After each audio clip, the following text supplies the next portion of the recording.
Hi, I'm Shelby Williams with Plano City Council, and on this November 11th, Veterans Day, I want to give an enormous thank you to all of our veterans for your service.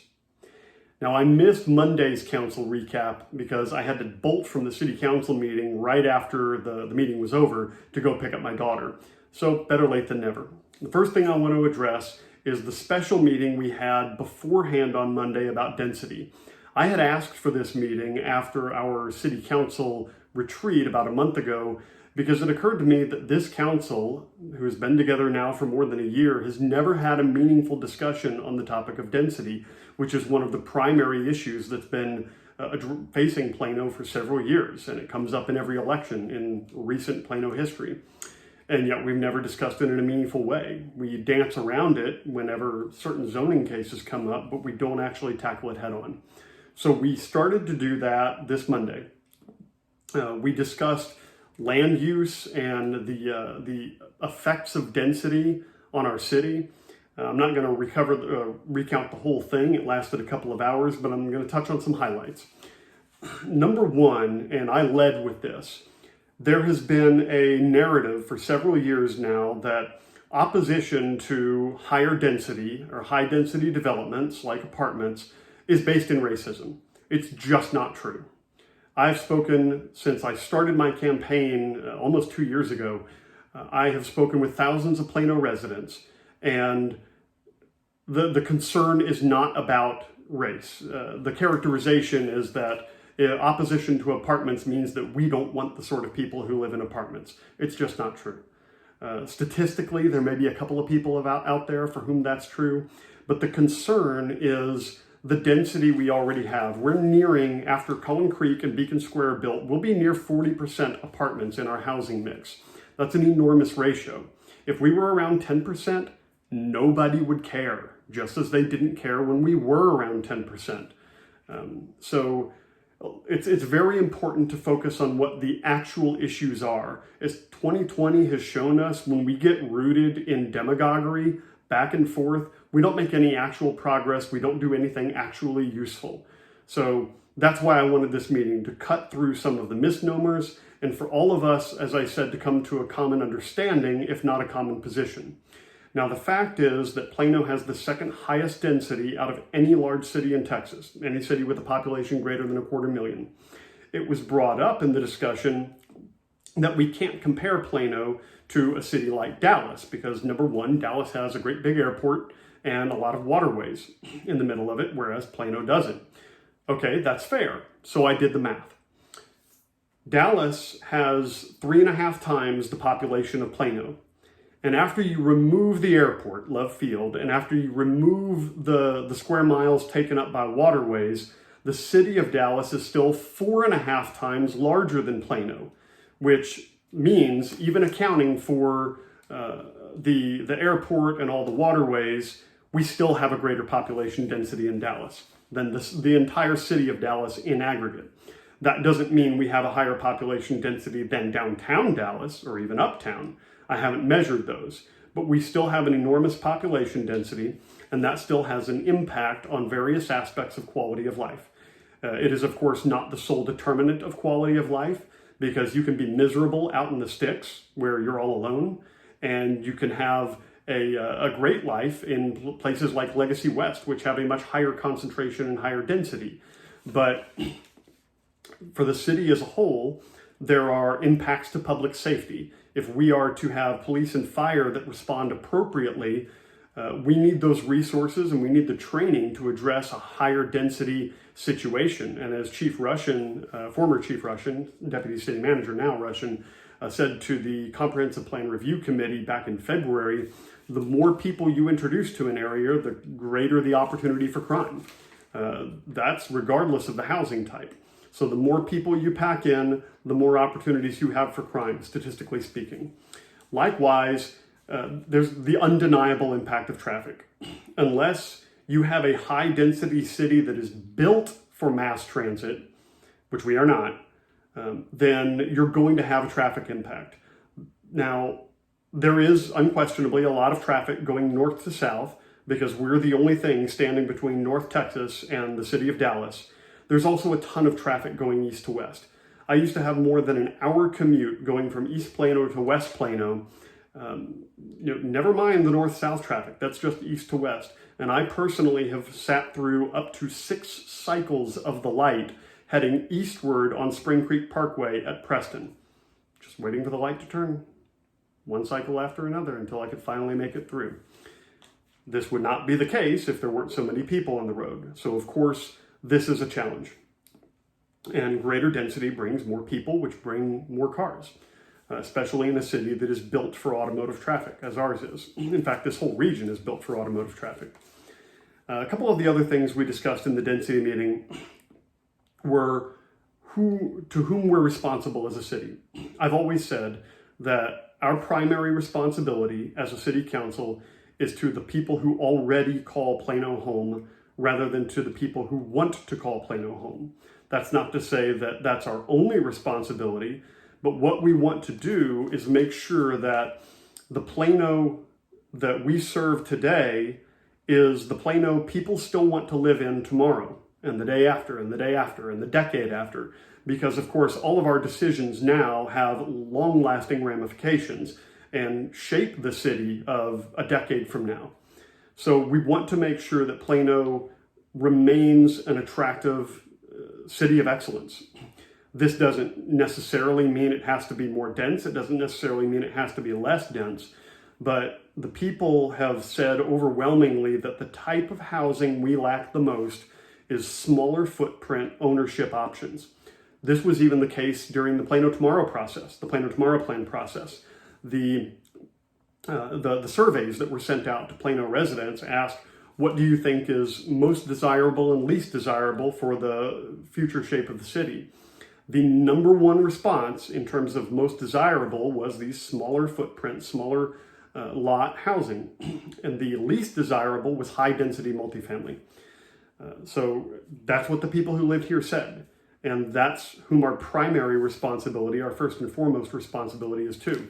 Mayor Ricciardelli brought up the point that, the very valid point, which I kind of paraphrased earlier, that our responsibility is to make sure that people continue to see Plano as a desirable place, whether it's to move here or to remain here. And we want to cultivate a vibrant blend of business opportunities, economic opportunities, healthy living, top public safety, everything that goes along with what we already have in Plano. So as we discuss density considerations in the coming days, we can't necessarily tell property owners whether they can rent or own. Well, we can check on the legality of that. But one of the legitimate and stated goals of zoning in the state of Texas per statute is to limit growth and density. So that's something that the Comprehensive Plan Review Committee is taking up now.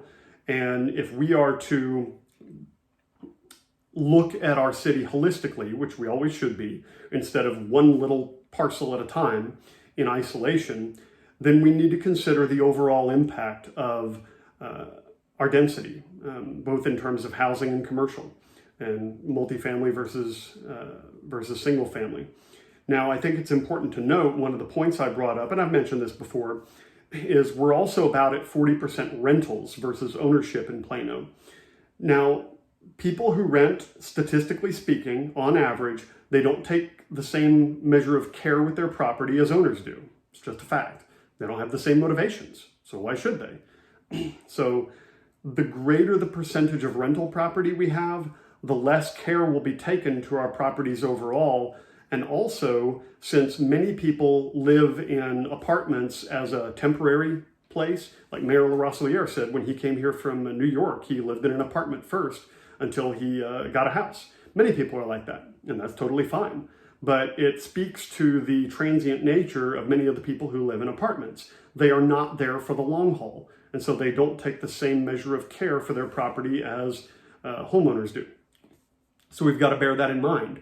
People who own property have much more skin in the game. And if too few people have skin in the game, then it destabilizes the community.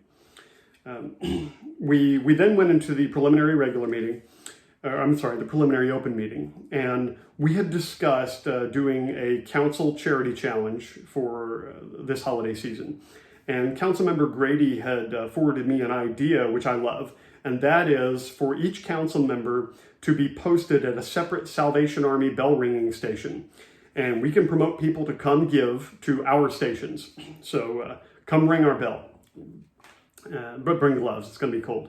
So I actually put that on the agenda for the next meeting, so we'll discuss the parameters of that. And we can even get other municipalities involved nearby and other council members, school board members, etc.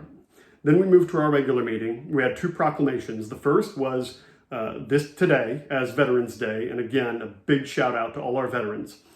The second was that November 15th through 22nd, next week, is Homelessness Awareness Week. And by the way, our next homeless census will be on January 21st of next year, 1/21/21. So the biggest item, I should say, on our agenda was the Legends at Chase Oaks apartment upgrade, I should say. It's an apartment complex off of Legacy and Alma. And the property owner, this property was built or approved, I should say, in 1995. It was changed from single-family attached townhomes to apartments under the condition that the density would be not dissimilar from single-family attached. And that was the basis on which it would be built. The owner of the apartments would like to build, it was 124 additional units, going from 346 to 470. And they wanted to use the additional income to fund upgrades, refurbishments, and modernization of their existing units.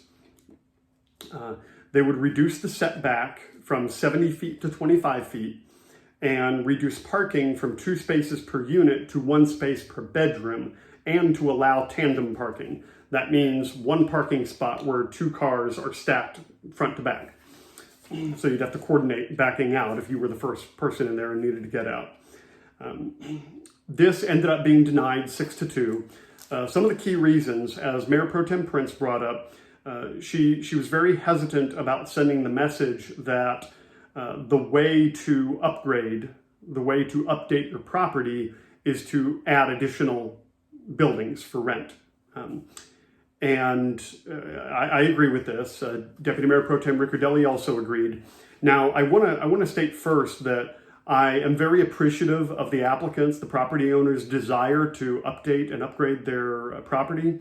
But I agree with Mayor Pro Tem Prince that the way to do that should be to invest in the update for existing and perhaps future tenants. And I'm given to understand that it has 94% occupancy currently, but that the marketplace, this is how Mayor Pro Tem Prince put it, the marketplace would reward them, or should reward them, if they do it properly. So if they were to capitalize the cost, they anticipated about $12,000 per apartment upgrade. If they were able to capitalize the cost of that over a decade, say, then for all existing units, then that investment shouldn't necessitate more than $100 per month increase in rent on average per apartment, which should be less than a 10% increase for a total refurbishment. Now, what they could do, they don't have to wait that long. They could do it chunk by chunk and spread the cost out, but that's up to them. In any case, the concern there was that that we didn't want to send the message, we didn't want to set the precedent that for anybody to update their apartment, they had to add, or their apartment complex, they had to add additional units to make it happen. The second concern, which I brought up, and it was noted in the P&Z meeting, that the proposed plan for the update did not conform to the land use map. I don't believe it conformed to the growth and change map of the comprehensive plan, nor to existing zoning. There were apartments around there which had greater density and a smaller setback. However, they were all built prior to this complex. And specifically this complex, remember, was built under the condition that the density mimic and the features mimic the single-family attached zoning, which it had been zoned prior. So this would considerably change that. It would erode the setback by 2/3 of the distance, and it would increase the number of apartments by more than a third. I don't consider that a minor change, which is what the growth and change map calls for, very minor changes. So ultimately, this was denied 6-2. We then went to a consideration for an update on downtown zoning.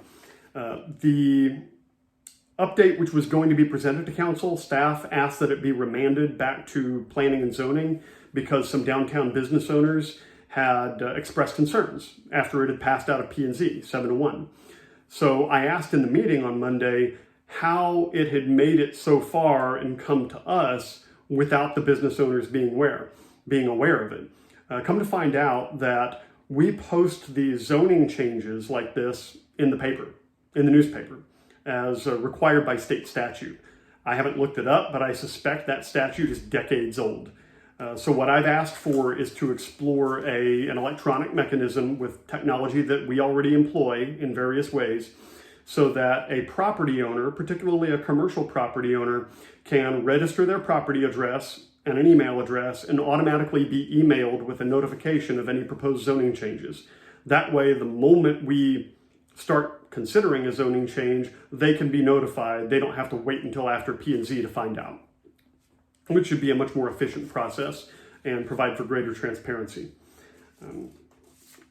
Then we moved to to update the utilities code of the City Code of Ordinances. This is to apply the new drainage and stormwater rates, which were actually passed a couple of months ago, but we have to update the Code of Ordinances. Lastly, we adopted the 2021 City of Plano legislative program. I got to give kudos to Deputy Mayor Pro Tem Ricciardelli. At the meeting, which was about a month ago, I think, where it was discussed adopting the 2021 legislative priorities or legislative program, Deputy Mayor Pro Tem had significant concerns about the language in the program, stating that the city may do this, that, or the other, had a whole bunch of statements. I had interpreted those statements at first blush to mean that these are possibilities that the city may do. What Deputy Mayor Pro Tem was concerned about was that they would grant the city staff authorization to, the city may, in a permissive manner of speaking. And he kept up at it. He made sure that we were of the same understanding. And because of that, we went back to bat, and the legislative committee, which is the mayor pro tem, and the deputy mayor pro tem, made suggested revisions and discussed a new process. And so this was unanimously adopted on Monday night, I'm very pleased to say. That's it for this council recap. Please note that we are going to have several events upcoming, and please stay tuned for the prospect of ringing our bell. I'd love to spend a day out ringing the bell, collecting money for a fantastic charitable organization, and I'd love you to come out and see me. Thank you very much. Goodbye.